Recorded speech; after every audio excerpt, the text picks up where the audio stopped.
มันฮอดเอาจังสิมาใส่ก็กินใส่ลงไปจังใส่มันจังได้หอม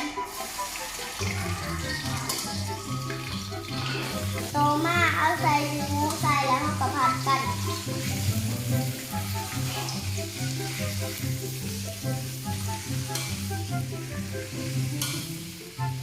บ่ได้เฮ็ดจนและแจ๊กสิแสบสมอง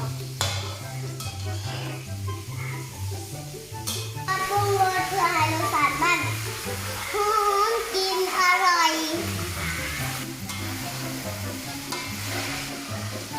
ใส่เข้าไปเพื่อให้กินซุปจังใส่ฟักเข้าไป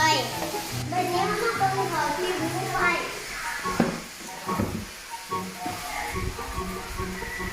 ว้าวเขากะสิสุกแล้วจังน้อยเขากะสิกินได้เวลา